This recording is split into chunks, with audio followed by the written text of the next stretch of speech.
Luyanda, big issue that's often touted about is the challenge when it comes to access to funding. Sure. And similarly, you've got people in the funding landscape who are saying, hey, we're sitting on ton loads of money, but we're not getting the right pipeline Yes. of investment prospects coming through. Seemingly, there's a mismatch here. Yes. What's the issue? You've got two different markets talking to each other in very different languages. Sure. Right? So you've got funders. Most funders come primarily from a finance background. You've got entrepreneurs who are primarily, let's call them hustlers, right? They get things done. Jerez. Majerez, right? Most entrepreneurs who are hustling don't have financials. And it's not a good thing, I'm not condoning it, right? But you work to the market you're dealing with. Sure. Right? And that's one of the things we found. When somebody says Luyanda is not funding ready, just in layman's language, what are they saying?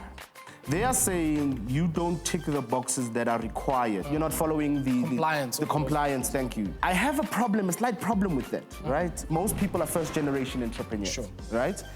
What we need to do is come in and say, how do we create an environment or create a measure of reading whether this person is in a financial position to execute on contracts and that sort of thing. And that's where the conversation should be moving a little bit. And in no way am I taking the responsibility off of the entrepreneurs. You mentioned the PFMA. One of the things in the PFMA, as the contract sizes get larger, is this insistence on functionality and cost, right? So if you're coming in, or if I'm coming in at a lower price, there's a higher likelihood that I'm going to be able to get that piece of work, which doesn't really take into account the historic nature of how enterprises happen in South Africa. One of the interesting things that the government we've noticed are doing, right, with the transaction we funded, is that even when somebody is a preferred supplier, but it's a pickup and delivery type service, they will go for the black supplier more often than not. But there's also some other dirty tactics that happen in the market. So some of the parts that need to be delivered to ESCOM, for example, the specifications are written in German, right? And then, yeah, like this is the funny thing in this country. In South Africa, you write spec in German. They get spec'd in Germany.